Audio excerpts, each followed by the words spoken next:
تبدأ قصة فيلمنا النهاردة ببنت بنعرف إن اسمها أليكس مارتن، وبنعرف إنها بتكتب وبتوثق كل حاجة بالكاميرا بتاعتها. وفي يوم من الأيام بنشوف أليكس وهي بتروح للمطار بسرعة لأن عندها رحلة مستعجلة جدا. وأول لما وصلت المطار بتتفاجئ إن موظفة المطار قالت ليها إن الرحلة اتلغت، وده بسبب عاصفة ثلجية، وهي اتضايقت جدا لأنها بكده هتتأخر على حفلة جوازها. وبعد كده بنشوف دكتور وبنعرف إن اسمه بن، وهو كان مسافر على نفس الرحلة وسمع نفس الكلام من الموظف، بس هو وضح ليه إن الرحلة دي بالنسبة له مهمة جدا، وفهمه إن هو مسافر عشان يعمل عملية لطفل عمره 10 سنين، وبلغه بخطورة العملية. لكن الموظف بيقول لي إنه مش بإيده أي حاجة. وهنا أليكس بتسمع بين بالصدفة وبتعرف إن هو مسافر على نفس رحلتها، فراحت ليه وقالت له إنها عندها نفس المشكلة وإن الرحلة هتتأخر كده علينا، فاقترحت عليه أجروا طيارة خاصة عشان يقدروا يوصلوا في ميعادهم بدون أي تأخير. فوافق بين على اقتراحها وبدأوا يتحركوا ويروحوا على طيارة خاصة جوه المطار. فبيكلموا الطيار وطلبوا منه إنه يوصلهم ويعدوا العاصفة الثلجية، فرد عليهم وقال لهم إنه ممكن يوصلهم في الوقت اللي هم عايزينه، بس شرط عليهم مبلغ مالي كبير، وفعلا وافقوا على طلبه. بعد كده بنشوف الطيار بيحضر نفسه وكلبه وطلعوا كلهم الطياره وبداوا الرحله مع بعض. وبعد مرور وقت كبير بيوصلوا المناطق كلها جبال وتلج ودخلوا جوه العاصفه. لكن هنا الطيار بيخاف جدا من العاصفه، وكمان جات له جلطه في مخه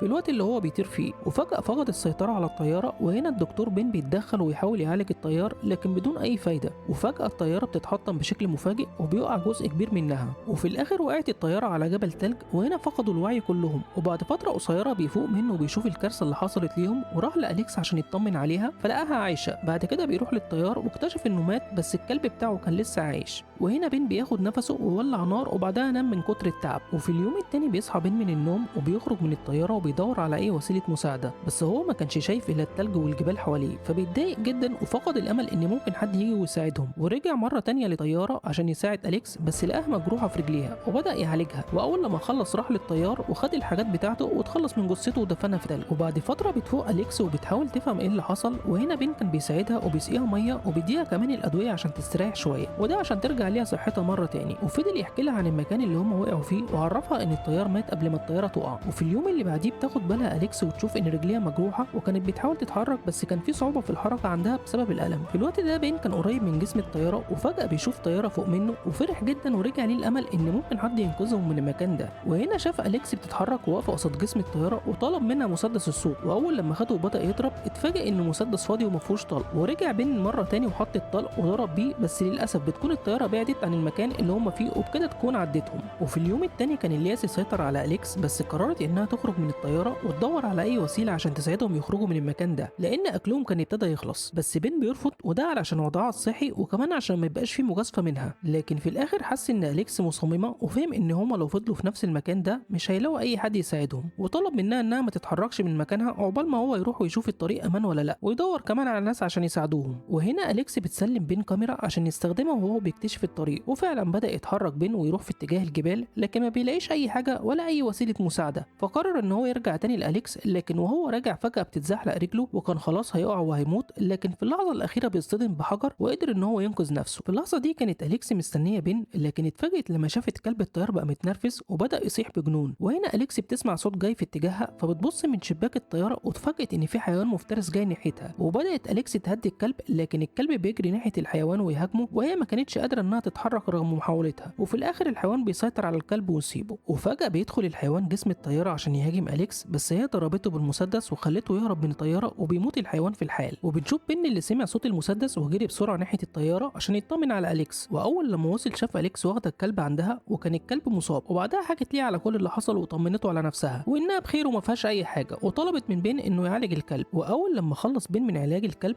طلع بره وولع نار وشوى الحيوان المفترس اللي قتلته أليكس، وفضلوا ياكلوا فيه لغاية لما خلصوه. ومن هنا ابتدت أليكس تحكي لبن إنهم لازم يتحركوا عشان ينقذوا نفسهم وما يستنوش حد يجي يساعدهم. وبتقولي كمان إن فرصة نجاتهم من المكان ده ضعيفة جدا. فرد عليها بين وحكى لها على كل اللي حصل معاه، وقال لها إنه ما شافش أي طريق وكمان كان هيموت، وده بسبب تضاريس المكان اللي هو مش عارفها. وهنا أليكس بتلوم بين وكانت متضايقة جدا لأن فتح حفلة جوازها. فرد عليها وقال لها إنها ما بتفكرش إلا في نفسها، لأنه ضيع هو كمان عملية الطفل بسبب اقتراحها للسفر بطيارة خاصة، وبسببها هو موجود في المكان ده دلوقتي ومش قادر يتحرك لأي مكان. وبيسيبها بعد كده ويروح ينام. وفي اليوم التاني بنشوف أليكس وكانت متأثرة جدا بكلام بين، فخدت الكلب ومشيت وسابت بين لوحده. وأول لما صحي بين لقى رسالة منها وبتقول فيها إنها هتحاول تنقذ نفسها، ولو وصلت لمكان أمان هتطلب المساعدة ليه. وهنا بين بيطلع من جسم الطيارة وشاف آثار رجليها فتعصب جدا لأنه حس إن هي ممكن تكون في خطر، لكن هو فضل قاعد في مكانه وسابها لوحدها عشان تجرب خطورة وصعوبة الجبال. بس بعد شوية وشويه بيغير رايه ويروح وراها، وفضل يمشي ورا اثار رجليها لمسافه بعيده لغايه لما بعد عن الطياره، وفي الاخر بيلاقيها وفرح جدا لما شافها، واتفقوا ان هم ينزلوا من الجبل ويروحوا للوادي اعتقادا منهم انهم ممكن يلاقوا حد يساعدهم. وبعد ما مشوا مسافه صغيره بتشتد العاصفه عليهم وفضلوا يدوروا على مكان يستخبوا فيه، وفعلا بين بيلاقي كهف وبيستخبى فيه لغايه لما العاصفه تهدى، وبداوا كمان يولعوا النار عشان تدفيهم. وهنا بين بيشوف وضع رجليها من الجرح، وفرح لما لقى اليكس انها بدات تتحسن، واعتذر منها على كلامه معاها لانه جرحها بيه. وهنا قرروا انهم يكملوا طريقهم مع بعض وما يسيبوش بعض تاني، لان دي هي فرصتهم الوحيده اللي هتخرجهم من المكان ده. وفي اليوم التاني بتخرج اليكس عشان تاخد شويه صور، وهنا بتشوف شيء بيلمع في نهايه الوادي، وقرروا ان هم ينزلوا يكتشفوا المكان ده على امل انهم يلاقوا حد يساعدهم. وابتدوا يتحركوا، لكن هم في طريقهم بتسوء حاله الجو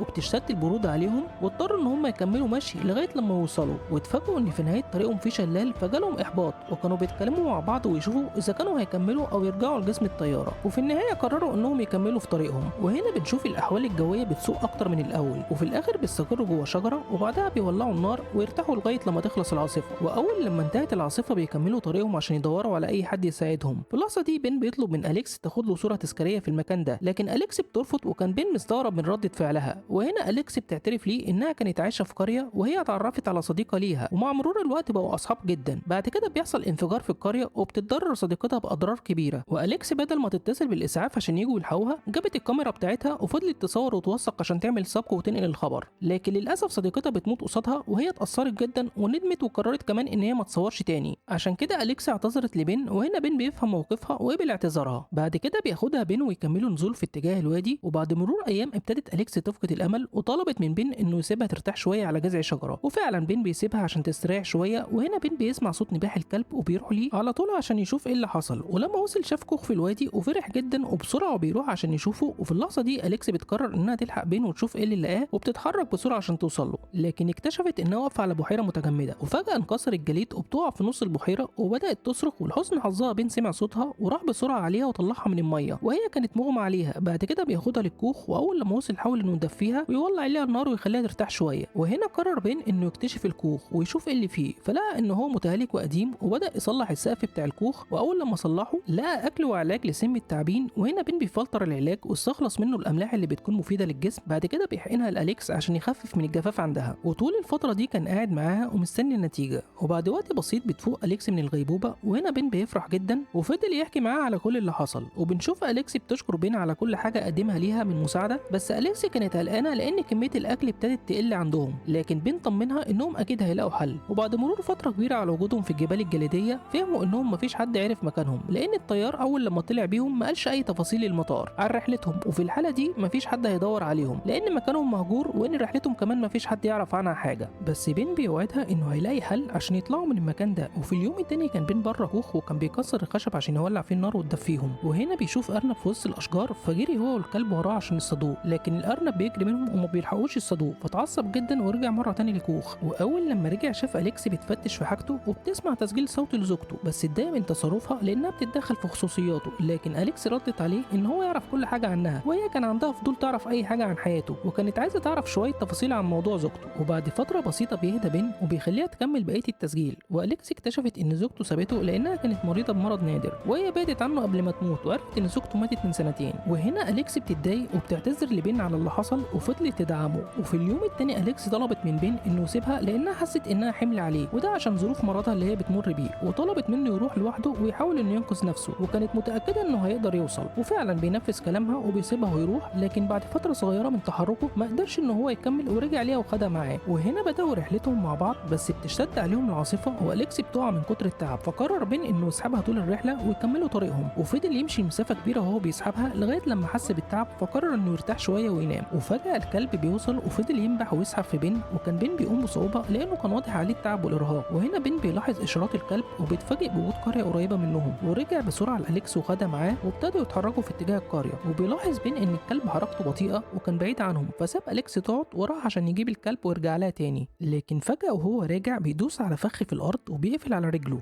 وكان بيصرخ من كتر الالم وما كانش قادر يتحرك لان الفخ كان قوي جدا. وهنا اليكس حاولت تفتح الفخ لكن بدون اي فايده، فبين طلب منها انها تسيبه وتروح للقريه عشان تجيب لي المساعده. وبعد ما مشيت فتره بسيطه وصلت للقريه، وكان واضح عليها انها تعبانه جدا لدرجه انها وقعت على الطريق قصاد عربيه كانت جايه في اتجاهها وطلبت منهم المساعده. وبعد مرور ايام الايام بيصحى بين وبيلاقي نفسه في المستشفى، وفرح لانه قدر انه يتخطى المرحله الصعبه دي. وهنا بيسيب اوضته ويروح عشان يطمن على اليكس، واول لما وصل لاوضتها بتشاور ليه عشان يدخل وبيشكرها لانهم قدروا مع بعض انهم يتخطوا الموقف الصعب ده. لكن في اللحظه دي بيوصل خطيب اليكس وبيشكر بين على مساعدته لاليكس لانه حافظ عليها وما خلاهاش تتعرض لاي مشكله. بس هنا بين حس انه اتعلق باليكس وكان متضايق من مارك خطيبها، وقرر انه يسيبهم لوحدهم ويمشي عشان علاقتهم ما تتاثرش. وبعد فتره بيرجع بين واليكس لحياتهم الطبيعيه، وبنشوف بين بيرجع لبيته ويعيش حياته الطبيعيه، وكان منعزل عن الناس وكان مقسم وقته ما بين بيته وشغله، وقرر انه يخلي الكلب معاه. ومع مرور الوقت بنشوف اليكس وهي كانت عامله حفله في بيتها، فبتوصل مديرتها وطلبت منها صور الحادثه بتاعتها عشان تكتب عنها. وهنا اليكس بتتضايق لانها مش قادره تتخطى الموضوع ده، وحست انها بتحب بين ومتعلقه بيه، وحاولت انها تتواصل معاه بس بين كان رافض انه يرد على مكالماتها رغم محاولاتها الكتير. بس بعد كده اليكس بتاخد كل الصور وقررت تبعت لبين مجموعه منهم عشان تفكروا بذكرياتهم مع بعض. واول لما الصور راحت لبين بيفرح جدا واتصل بيها وبيتفقوا انهم يتقابلوا مع بعض. وفي اليوم التاني بيتقابلوا في مطعم، وكان واضح عليهم انهم مبسوطين جدا لانهم ما شافوش بعض من فتره طويله. وبين هنا سالها عن خطيبها فردت وقالت ليه ان هم انفصلوا، وشرحت ليه انها ما قدرتش تحبه وتعيش معاه، وكان خطيبها ملاحظ ده من خلال تصرفاتها ففهم الموضوع وقرروا الانفصال. وكانت اليكس بتعاتب بين لانه ما اتصلش بيها ولا كان بيرد على اتصالاتها، لكن بين رد عليها وقال لها انه كان فاكر انها متجوزه ومرضاش ان علاقتهم تتاثر في وجوده. وفي نهايه حديثهم بيودعوا بعض، وقرر كل واحد منهم يروح لطريق. وبعد ما مشيوا لمسافه معينه وبعدوا عن بعض بيغيروا رايهم ورجعوا تاني وقرروا انهم يعيشوا مع بعض وما يفترقوش عن بعض تاني ابدا. وبكده يخلص فيلمنا النهارده.